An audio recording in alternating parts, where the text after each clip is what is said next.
Miko, seorang pria muda yang baru saja pindah ke kota kecil, tanpa sengaja bertemu dengan Tante Feby, ibu dari temannya. Awalnya hubungan mereka hanya sebatas pertemanan biasa. Namun, seiring berjalannya waktu, mereka mulai menyadari adanya tarikan emosional di antara mereka. Tante Feby, yang sudah lama merasa kesepian, akhirnya menemukan kenyamanan dan kehangatan dalam kehadiran Miko. Sementara itu, Miko juga terpesona oleh kebijaksanaan dan pesona Tante Feby. Mereka saling mendukung dan menyemangati satu sama lain dalam menghadapi tantangan hidup, meskipun harus menghadapi pandangan miring dari sebagian orang di sekitar mereka. Miko dan Tante Feby memutuskan untuk mengikuti hati mereka. Inilah cerita selengkapnya. Suara itu menyelinap di suasana tenang perumahan tempat tinggalku. Suara itu berasal dari sebuah rumah temanku. Aku yang saat itu mau mencari temanku dibuat penasaran oleh suara tersebut. Apa itu suara kedua orang tua temanku, bis yang golong? Tapi tadi aku melihat mobil ayah temanku yang seorang pebisnis barang antik itu telah keluar. Pikirku, lalu bersama siapa mama temanku itu? Kalau dengan orang lain, rasanya tidak mungkin, karena aku melihat motor temanku terparkir di teras rumahnya. Aku yang penasaran, lalu menuju dari mana suara itu berasal. Lalu ku aktifkan HP-ku dalam mode pesawat. Aku berjalan pelan-pelan lewat samping rumah. Kebetulan suara itu berasal dari kamar yang jendelanya ada di samping. Karena perumahan tempat tinggalku cukup elit, maka rumah-rumah di sini tidak langsung berbatasan antara tembok rumah yang satu dengan rumah yang lainnya. Jadi masih ada ruang yang bisa digunakan, entah itu gua taman atau apa, tergantung pemilik rumah. Kebetulan rumah temanku ini, semua jendela kamarnya menghadap ke taman. Saat sampai di samping jendela, dengan hati-hati aku ingin tahu suara siapa di siang hari seperti ini. Dan betapa terkejutnya aku melihat bahwa yang itu adalah Jerry dan Feby, dua orang, ibu dan anak. Aku yang masih kaget tidak percaya, hanya bisa diam. Gila, bagaimana bisa temanku bersama mamanya? Ya meski Feby bukanlah ibu kandungnya, karena mama kandung Jerry sudah meninggal 3 tahun yang lalu. Dengan hati-hati tanpa suara, aku beranjak pergi dari rumah temanku. Aku lalu menuju kamarku dan memutar video mereka. 2 minggu telah berlalu, aku masih tak menyangka jika temanku yang selama ini pendiam, bahkan bisa dikatakan cupu, bisa seperti itu. Dan tidak bisa dipungkiri, kalau sekarang aku juga suka dengan Tante Feby. Jer, tumben kamu jarang ngajak aku nongkrong, tanyaku pada Jerry. Iya nih, aku kasihan sama mama. Kalau sering ku tinggal, kamu kan tahu. Kalau papa sering keluar kota, bahkan keluar negeri. Jadi aku sering nemenin mama di rumah, jawab Jerry. Oh iya Jer, selama kita temenan, kok aku gak pernah lihat kamu goda cewek sih Jer, tanyaku. Aku malu nih, jawabnya singkat. Lagi-lagi dalam hati aku menggerutu. Keterlaluan kamu Jo, sama cewek malu. Tapi mama tirimu, kamu tidak. Saat kami ngobrol, aku melihat Tante Feby baru pulang dari tempat salon, karena ia punya usaha salon kecantikan. Aku hanya bisa terdiam melihat kecantikan Tante Feby. Sudah lama nih, tanya Tante Feby. Cukup lama Tam, jawabku. Kamu terusin ngobrolnya nih, Tante mau ke dalam dulu, katanya. Silahkan Tan, sahutku. Waktu terus berlalu, kini otakku mulai berpikir, bagaimana caranya aku bisa mendapatkan perhatian Tante Feby. Apalagi aku punya senjata kuat untuk menghadapi situasi ini. Apalagi kalau barang bukti rekaman Jerry dan Tante Feby. Ya video itu adalah jalan bagiku untuk mendapatkan perhatian dari Tante Feby. Lalu aku membeli nomor seluler yang baru untuk menghubungi Tante Feby. Karena kalau aku pakai nomor yang sekarang, dia akan tahu. Karena Tante Feby sudah menyimpan nomorku. Detik itu juga, langsung kucat nomor HP milik Tante Feby dengan nomor yang baru ku beli itu. Maaf, ini siapa? Aku gak kenal dan jangan menggodaku, aku sudah bersuami, balas Tante Feby. Tapi aku rasa, aku mengenalmu Tante cantik, balasku dalam chat itu. Lagi-lagi tidak ada balasan darinya, tapi aku terus kirim chat kepadanya. Ting-tung, suara notifikasi HP-ku berbunyi. menandakan pesan chat masuk. Kamu ini siapa sih? Sudah dibilang jangan menggodaku, masih saja bandel. Isi pesannya. Itu karena tante sangat cantik, balasku pakai emoji tertawa. Kamu jangan kurang ajar ya, nanti aku bisa laporkan kamu ke polisi. Balasnya mulai emosi. Tante mau laporkan aku ke polisi. Bukannya yang kurang ajar itu anaknya tante sendiri? Balasku. Apa maksud kamu? Tanyanya. Ya, yang harus dilaporkan ke polisi itu harusnya anak tante, karena sudah kurang ajar kepada tante. Balasku. Anakku lebih baik daripada kamu. Balasnya. Oh gitu ya, termasuk urusan itu. Balasku. Apa maksud kamu? Dan siapa kamu? Tanyanya. Kenapa tante panik? Balasku. Panik kenapa? Memangnya kamu tahu apa? Tanyanya.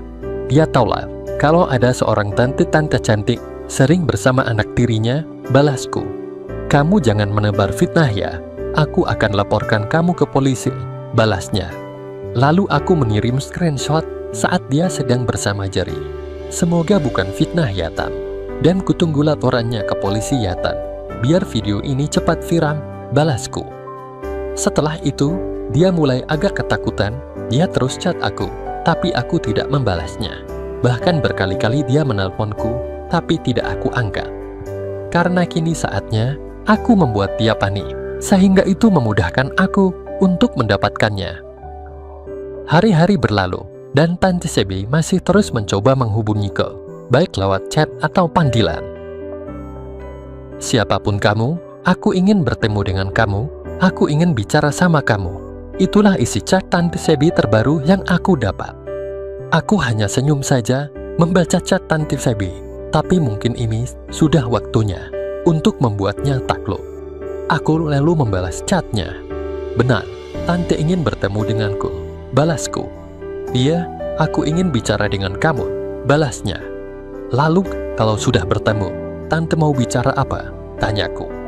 Sudah jangan bertele-tele. Balasnya. Hahaha, aku rasa Tante sudah mengenalku kok. Balasku. Siapa sih sebenarnya kamu? Tanyanya. Besok kita bertemu di taman dekat alun-alun, jam 6 sore. Balasku. Sore itu, aku datang lebih awal dari Tante Feby. Selang beberapa waktu kemudian, aku lihat Tante Feby turun dari mobil, sambil celimukan dia mencariku. Ia menghubungiku lewat ponselnya, tapi tidak aku angkat. Setelah ia putus asa sambil duduk di kursi taman, aku mencoba menghampirinya.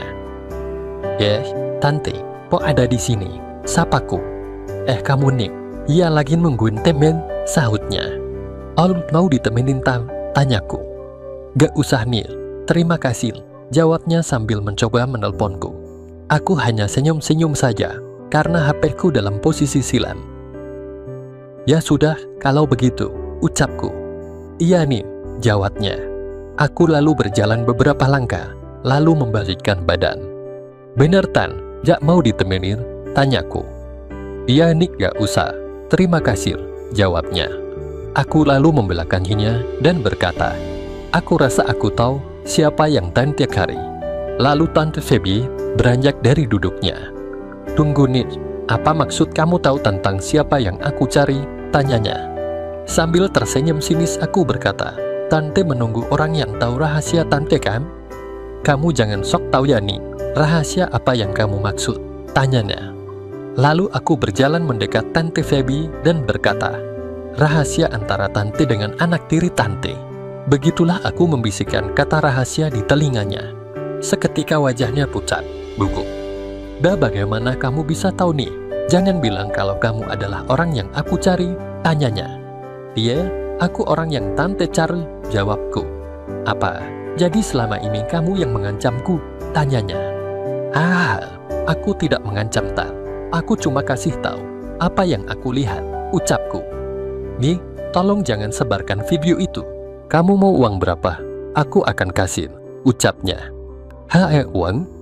Meski aku sekarang tinggal sendiri, tapi warisan dari almarhum orang tuaku sudah cukup banyak Tan.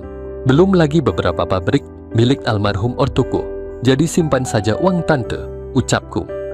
Lalu apa yang kamu inginkan? Tanyanya.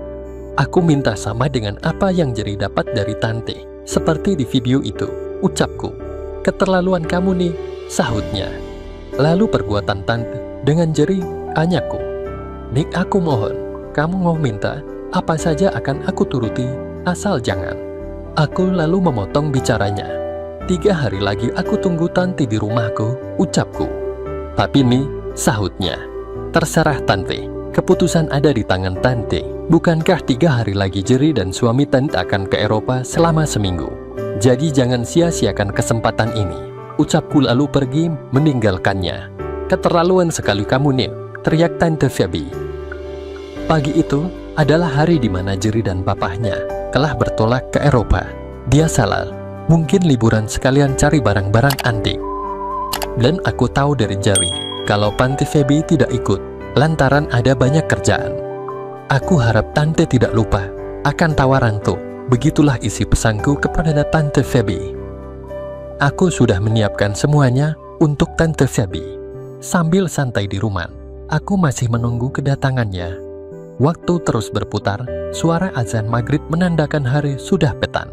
Aku masih cukup sabar menunggu kedatangannya. Jam di dindingku menandakan pukul 21. Kali ini sudah cukup bagiku. Tante Phoebe bermain-main denganku.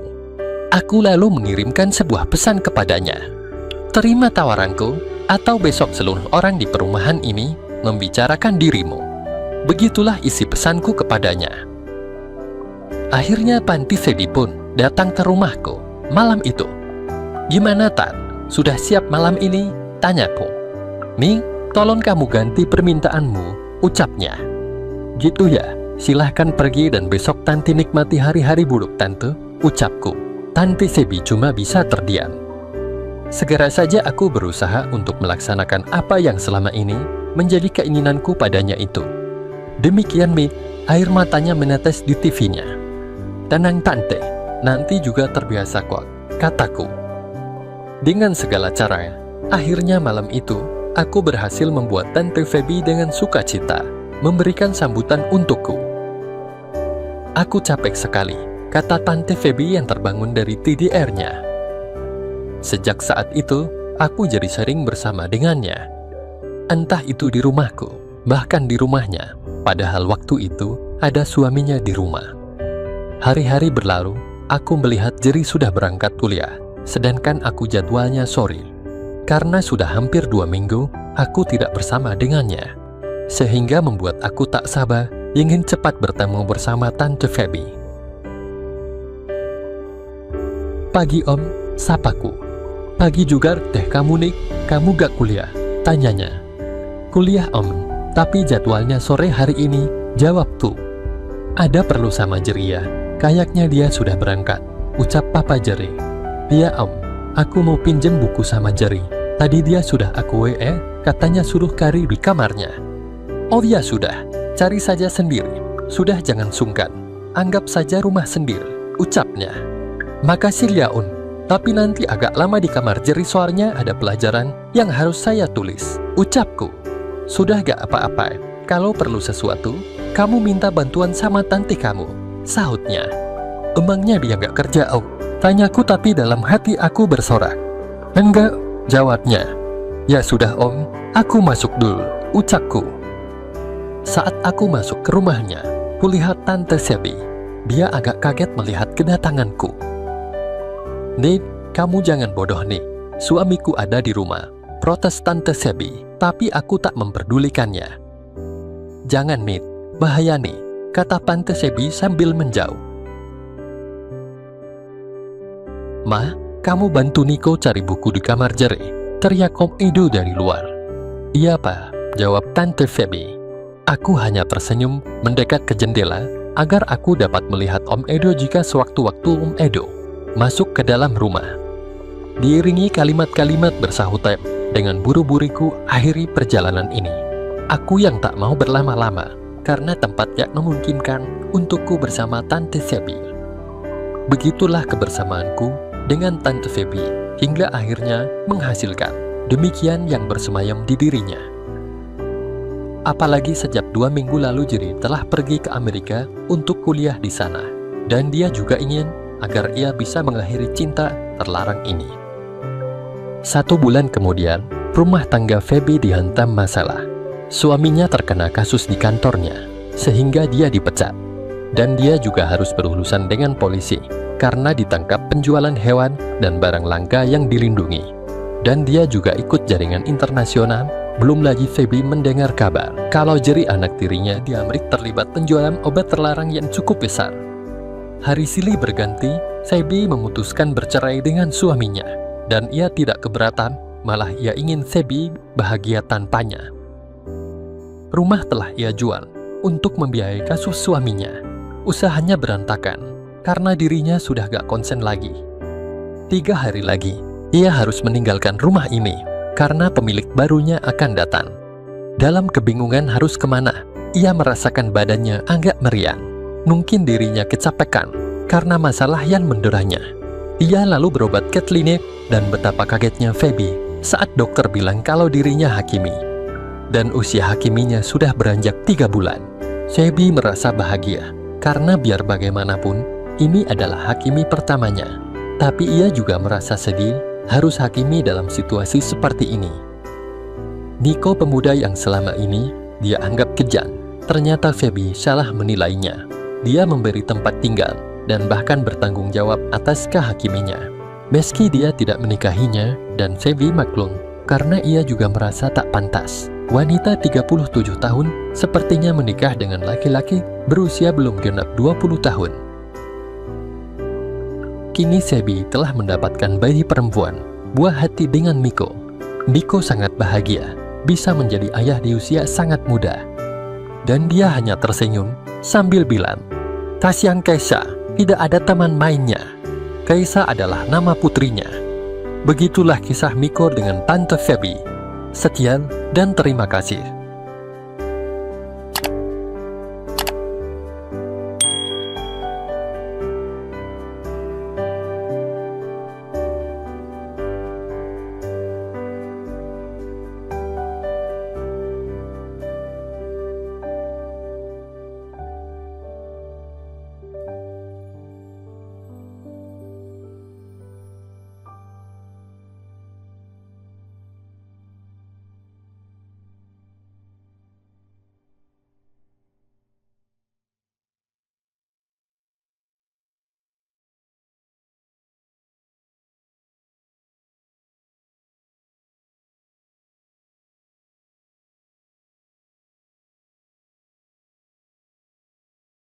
Rasanya namaku tidak terlalu penting untuk disebutkan di sini.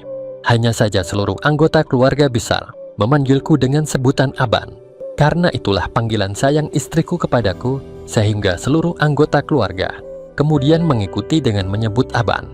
Usiaku saat ini sudah 28 tahun dan istriku 24 tahun. Pernikahan kami sudah memasuki tahun ketiga dan telah memiliki seorang putri yang lucu. Istriku adalah putri ketiga dari 4 bersaudara yang semuanya perempuan.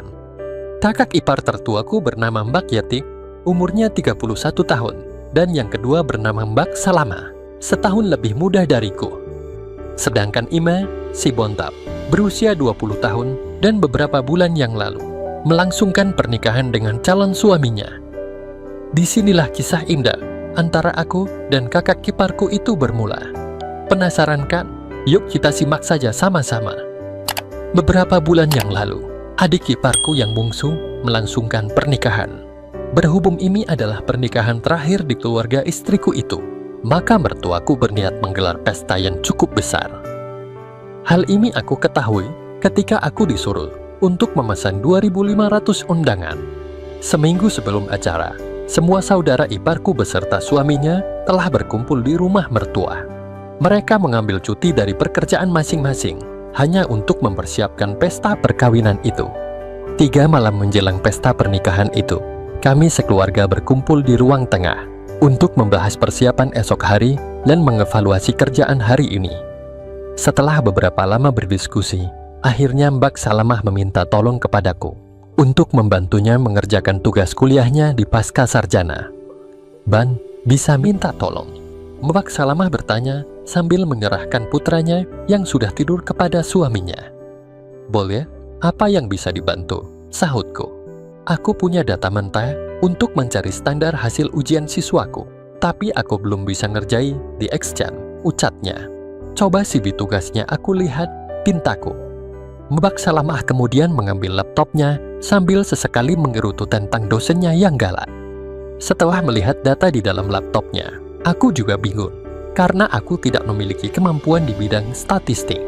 Aku lalu mengambil posisi duduk di lantai dan meletakkan laptopnya di pangkuanku, sedangkan Mbak Salamah duduk selonjor di sampingku. Piyama yang dikenakan Mbak Salamah saat itu terbuat dari sutra, sehingga membalut kulitnya yang putih itu. Pada awalnya tidak terlalu menarik perhatianku, hingga pada akhirnya tanpa sengaja aku melihat kancing piyamanya yang paling atas itu terbaca dan menampakkan keindahannya yang tersembunyi di balik kain itu. Betapa indah dan bersihnya batinku. Maklumlah iparku satu ini memang paling ribet kalau masalah perawatan kulit. Karena merasa malu dan takut ketahuan kalau aku memantau keindahannya itu, aku segera membuang pandanganku ke monitor laptopnya. Akan tetapi, pikiranku mulai dipenuhi bayang-bayang yang terlihat sedikit itu tadi, yang berhias tahi lalat kecil yang tersembunyi di balik kain sutra yang dipakai Mbak Salamah itu. Pada saat aku sedang sibuk berkutat dengan laptopnya itu, Mbak Salamah terlihat agak meringis, sehingga menarik perhatian istriku yang sedang duduk di sofa tidak jauh dari tempat kami berdua duduk berdampingan. "Mbak Salamah kenapa?" tanya istriku. "Migrainku kambuh lagi ini," cayaknya, sahutnya. "Si abang itu pintar pijat refleksi lo," kata istriku sedikit promosi. Mbak Salamah pun kemudian menoleh padaku, seolah ingin mengkonfirmasi kebenaran info dari istriku. "Benaran itu, Ban?" tanya Mbak Salamah. "Adalah dikit, tapi sakit loh. Namanya pijat refleksi itu, kalau memang ada kelainan, pasti akan sangat sakit di titik tertentu yang dipijat," terangku. Seperti menimbang sesuatu, akhirnya Mbak Salamah minta dipijat refleksi olehku. Sebenarnya aku tidak terlalu paham dengan dunia refleksi. Hanya saja aku pernah googling beberapa waktu lalu ketika sakit gigi kumat, lalu mencari info tentang refleksi pada saat sakit gigi. Disitulah aku banyak menghafal titik-titik pijatan untuk beberapa penyakit. "Aau!" Mbak Salamah berteriak ketika ujung jempol kirinya aku tekan. Sebab sejauh pengetahuanku, titik untuk migran adalah dengan menekan ujung jari tangan kiri. Kontan saja hampir seisi rumah menoleh ke arah kami. "Yang pelan dong," ucap Mbak Salamah dengan merengut. "Lah ini sudah pelan banget, Mbak," jelasku. "Tapi sakit banget," ujarnya sawat dan tetap tidak percaya. Tapi wajah sawat yang dia pasang itu justru memberi kesan yang cantik pada dirinya. "Ya iya dong sakit, namanya juga pijat refleksi," tukasku. Suaminya menimpali dari balik pintu kamar. "Makanya kalau mau sembuh, jangan manja," ujar suaminya. "Papa bukannya istrinya dibelain," ucap Mbak Salamah jadi makin sewot. Tapi lagi-lagi di mataku, kok malahan tampak makin cantik saja Mbak Salamah itu. Ban, ada titik di daerah yang lain tidak? Di tangan sakit banget nih," tanya Mbak Salamah. "Ada, di telapak kaki sama di jempol kiri," mau tawarku. Mbak Salamah lalu membutuhkan posisi duduknya dengan menyelonjorkan kakinya menghadapku. "Gila, bersih, dan indah sekali," gumamku dengan sedikit terpana. "Kok malahan bengong?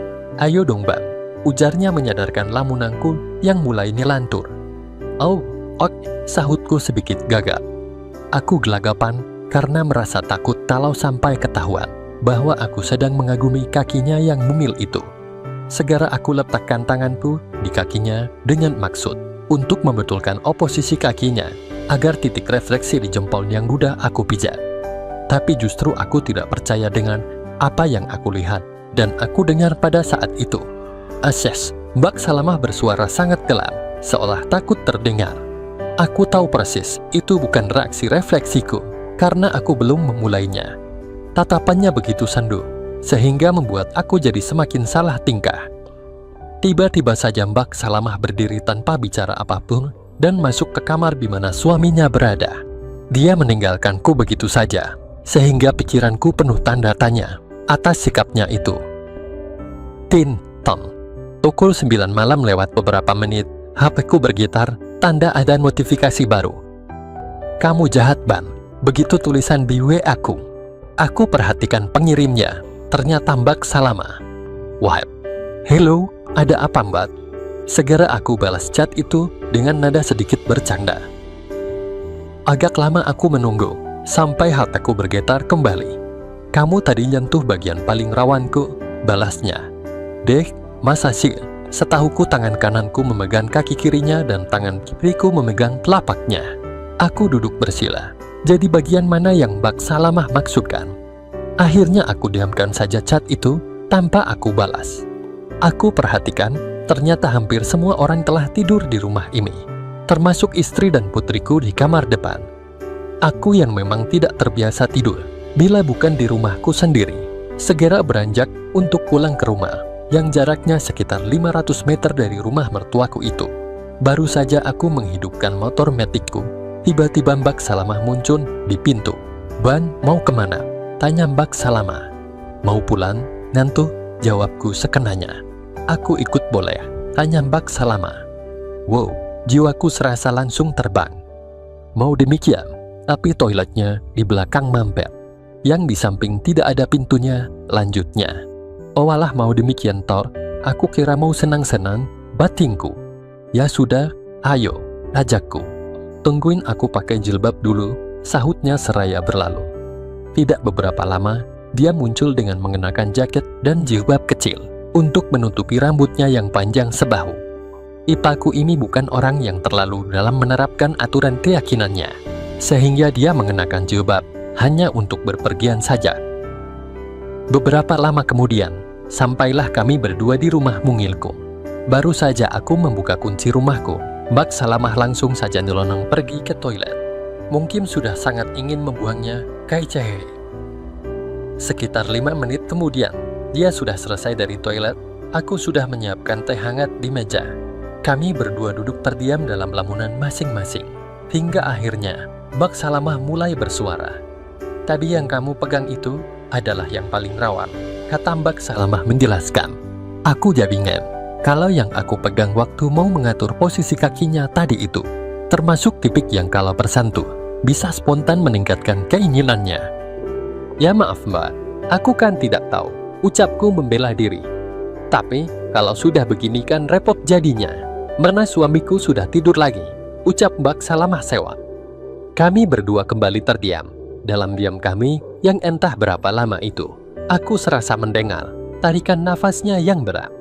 Entah bisikan dari mana yang merasukiku, hingga aku kembali mengajaknya berbincang, yang justru semakin meningkatkan keinginannya itu. "Terus kalau suami Mbak sudah tidur, biasanya Mbak ngapain biar tuntas?" tanyaku. "Ya ditungguin, kalau bangun baru ditagih," jawabnya dengan tarikan nafasnya sudah semakin berat. "Emang beneran aku tidak tahu kalau titik rawan Mbak ada di situ," ujarku. Pada saat itu, Mbak Salamah semakin kelihatan kalau sangat membutuhkannya. Tetapi aku tidak mau sembarangan dalam bertindak. Selain menjaga image-ku, aku juga tidak tahu kemungkinan apa yang akan terjadi. Mbak Salamah menatapku dengan sebuah senyuman yang penuh harap. Aku perlahan membungkuk dan kembali memegang kakinya, lebih tepatnya daerah yang menurut Mbak Salamah paling rawan itu. "Asa," Mbak Salamah bersuara dengan merdunya. Aku segera menarik tanganku dan kembali duduk. "Maaf Mbak," kataku. Dia hanya terdiam dan terus menatapku. Kami berdua sama-sama terdiam dan saling menatap. Pada tahap ini, aku mencoba sedikit nekat. Aku pondongkan wajahku mendekatinya.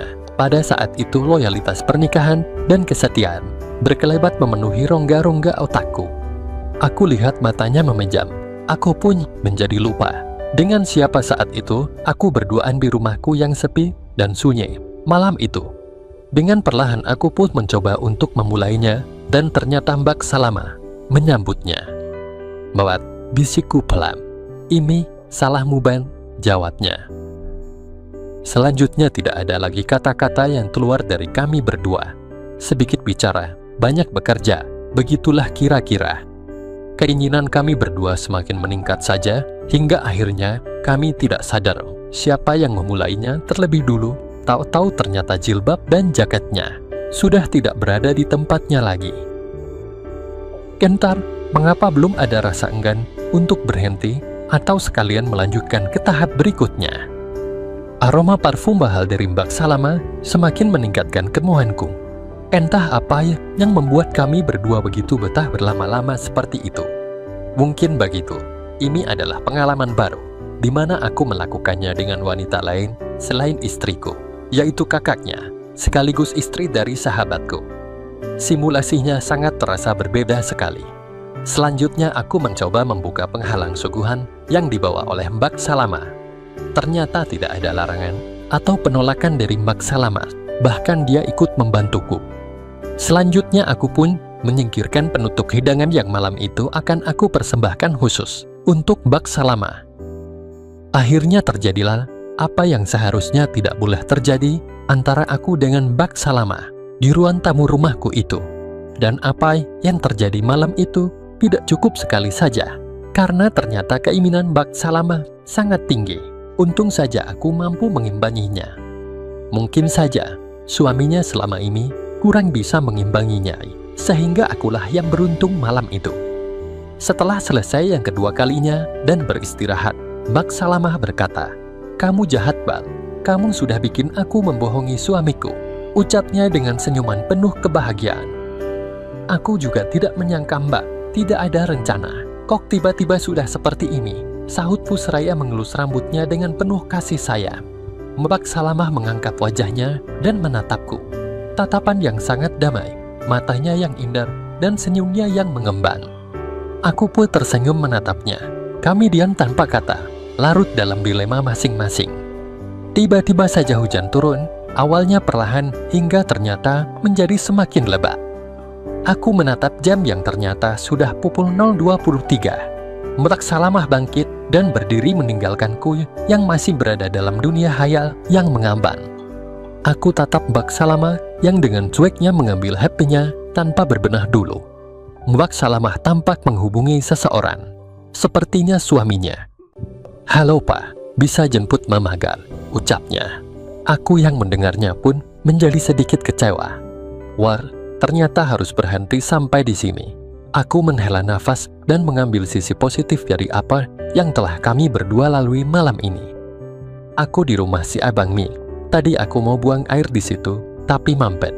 Makanya aku ikut ke rumah Abang dan bawa payung. "Jemput ya Pak," ucap Mbak Salamah pada suaminya. Aku terus memperhatikan Mbak Salamah dengan seksama. Aku masih ingin bersamanya sebelum suaminya datang menjemputnya malam ini. "Oh alah, gitu ya. Ya sudah, Papa bicara saja sama si Abang," ucap Mbak Salamah sambil memberikan HP-nya padaku. "Halo," ucapku pelan. Ada rasa segan, takut dan tidak enak berbicara dengan sahabatku yang baru saja istrinya. "Bang, istriku katanya mau dijemput," tanya suami Mbak Salamah. "Oh iya," kataku pelan. "Tapi di sini tidak ada payung, di situ ada payung Bang," tanya suami Mbak Salamah lagi. Aku menghela nafasku, tapi tiba-tiba saja Mbak Salamah kembali memulainya. Seraya Mbak Salamah mengambil HP itu dari tanganku dan memencet layar untuk mengaktifkan speakernya. "Gimana Bang?" ujar suaminya di speaker ponsel. Entah kenapa aku jadi memiliki pikiran untuk berbohong. Rupanya Mbak Salamah sedang membuat alibi pada suaminya. "Iya, ini lagi nyari, tapi kok gak ketemu ya? Gimana Mi?" tanyaku balik. Meskipun aku melihat sebuah payung motif batik yang bergantung di balik pintu. Mbak Salamah tersenyum sambil mencubit pipiku. "Ya sudah, kalau tidak ada, biar dia nginap di situ saja. Boleh kan Bang?" tanyanya. "Ya sudah, kalau begitu, biar aku tidur di depan TV saja dan Mbak Salamah di kamar," kataku. Senyuman Mbak Salamah semakin mengembang, kemudian berbisik. "Kamu pinter," bisiknya. "Maaf loh Bang, jadi ngerepoti Mir," ucapnya lagi. "Gak apa-apa, kayak orang lain saja," ucapku. Kemudian aku kembali menyerahkan ponsel itu kepada Mbak Salamah setelah mematikan speakernya. Aku tidak terlalu peduli dengan percakapan mereka. Tidak lama kemudian, Mbak Salamah sudah menutup ponselnya dan mengedipkan matanya kepadaku. Dan malam itu menjadi malam panjang yang menggembirakan di tengah suara hujan deras di tengah malam. Begitulah awal mulanya terjadinya cerita kami ini. Sekian dan terima kasih.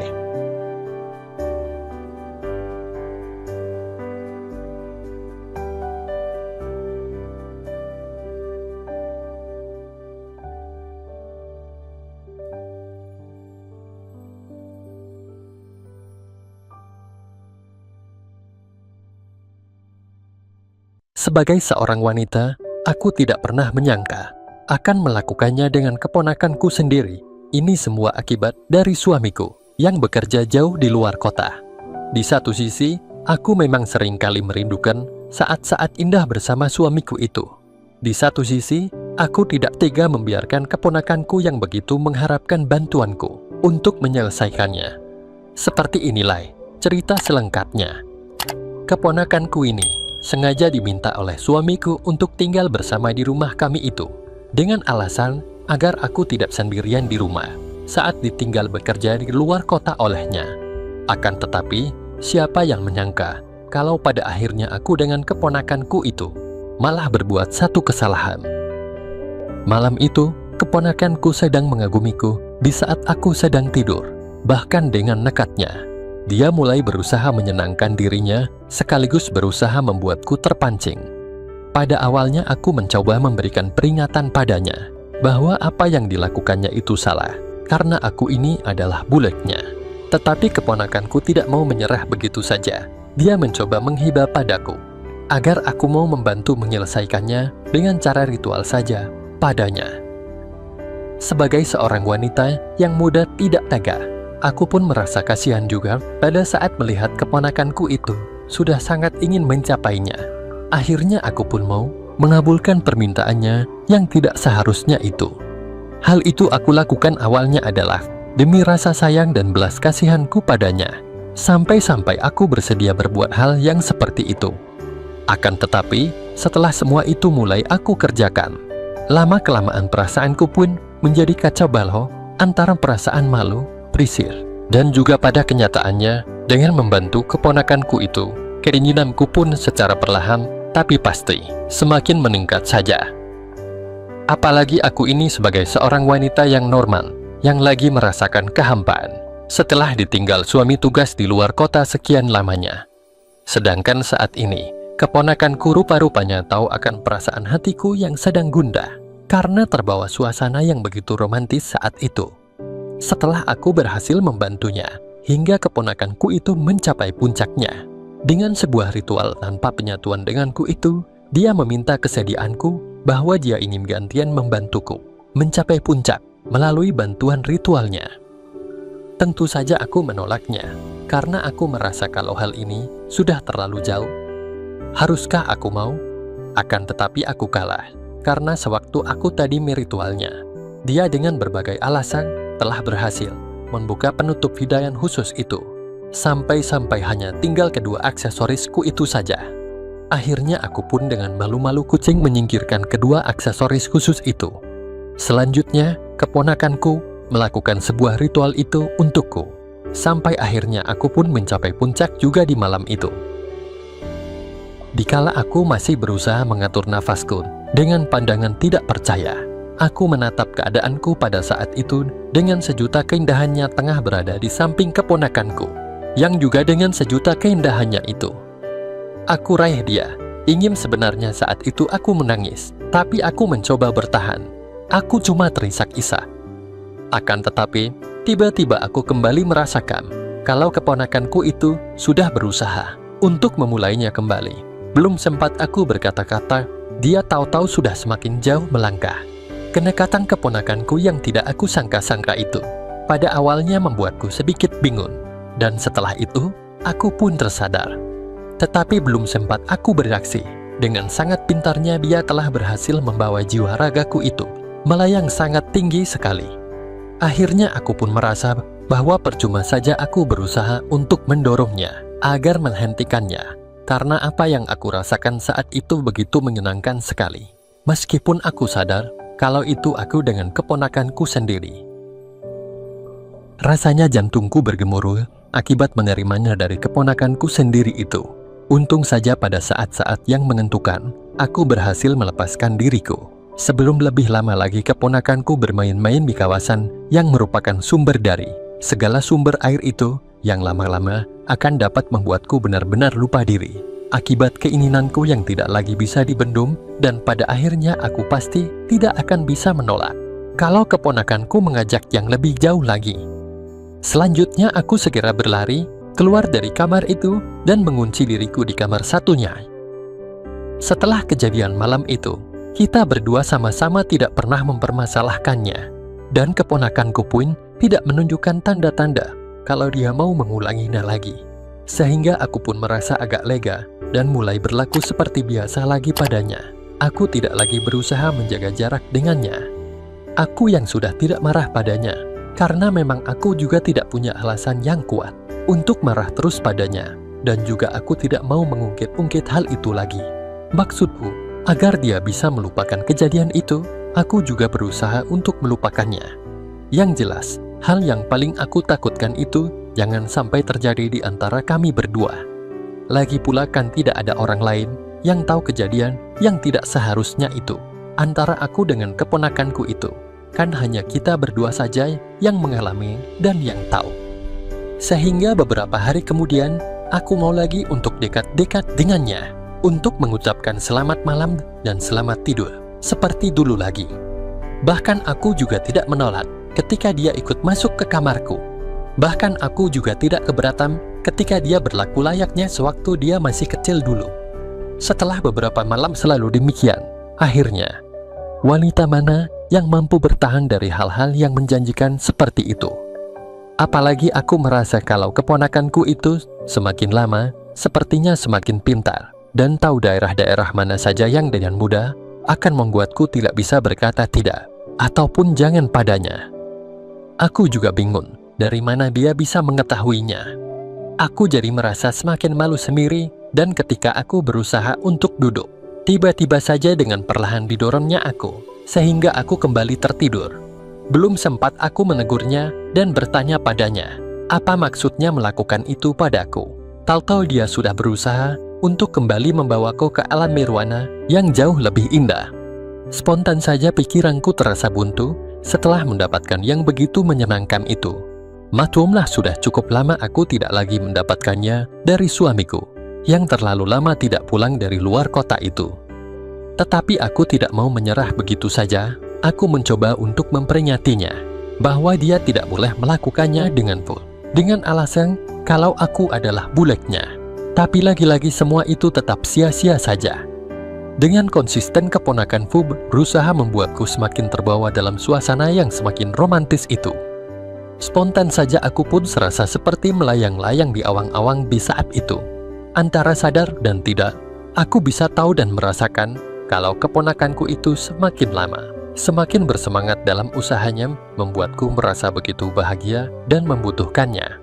Kacau balau luar biasa hatiku ketika itu, entah berapa kali sudah aku mendapatkannya, walaupun keponakanku itu belum menyatukannya. Sebenarnya rasa maluku saat itu sudah tidak ketulungan lagi, tapi aku juga sudah tidak bisa untuk mundur. Bahkan aku merasa kalau aku juga membutuhkannya agar keponakanku itu segera menyempurnakannya saja. Kini tinggal pergolakan batinku yang sedang berkecamuk di dalam hatiku, antara sebagai seorang bulet dan sebagai wanita yang normalisasi, antara memegang teguh kesetiaan ataukah membiarkan perbuatan yang salah itu terus berlanjut. Pada akhirnya, aku pun menyerah.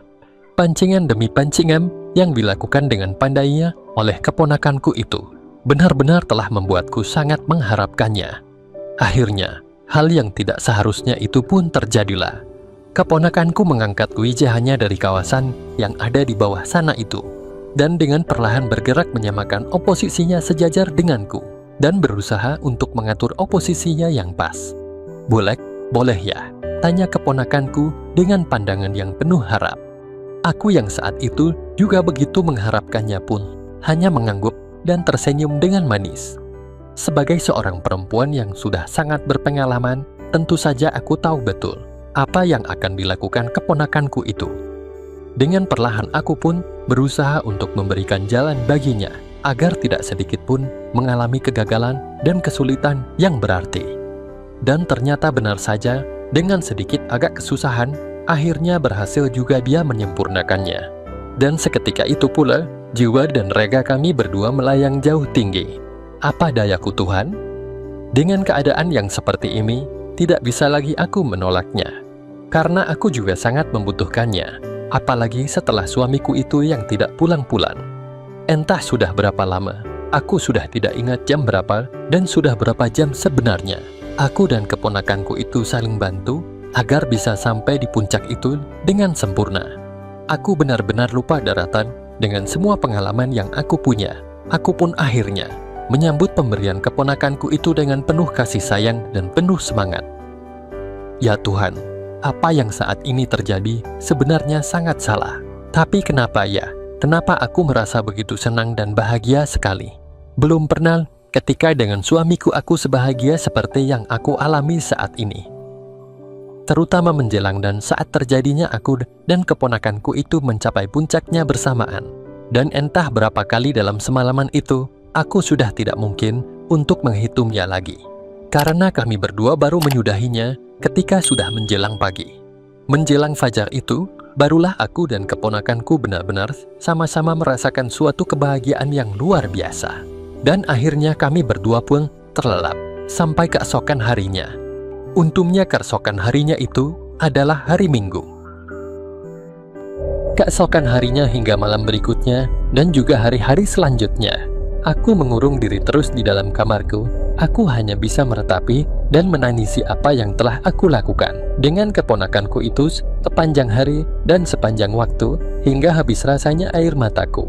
Hatiku benar-benar terguncang atas kejadian itu. Hatiku benar-benar berantakan ketika menyadari bahwa apa yang aku alami itu bukan hanya terjadi dalam mimpiku atau hanya sekedar mimpi buruk, bukan.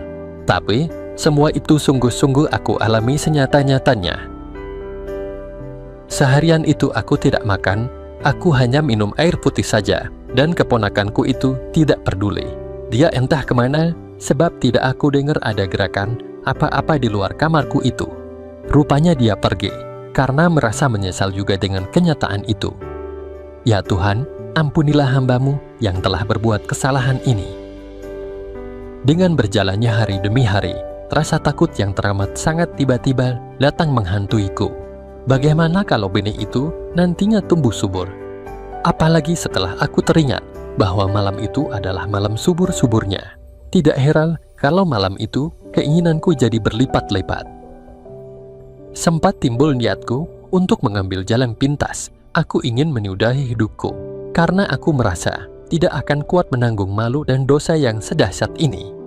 Apalagi bila nanti apa yang aku takuti sekarang ini menjadi kenyataan. Terbayang wajah suami tercintaku dan akan pakai cara apa aku menghadapinya. Suami yang begitu besar cintanya pada sang istri, suami yang tahan godaan iman sebesar apapun, moral yang tinggi dan saleh dalam bergereja. Dan yang tidak mungkin aku mampu untuk menghadapinya adalah keponakanku itu, yang telah membuatku punya keturunan lagi. Betapa malunya aku, apakah aku punya keberanian untuk menatap wajahnya?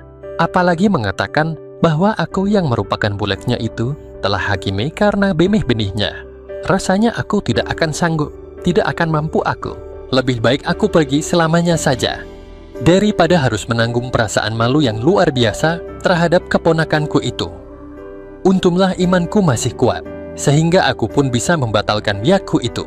Aku tidak mau berbuat dosa atau kesalahan untuk kedua kalinya. Untungnya lagi adalah apa yang aku takutkan itu ternyata tidak terjadi.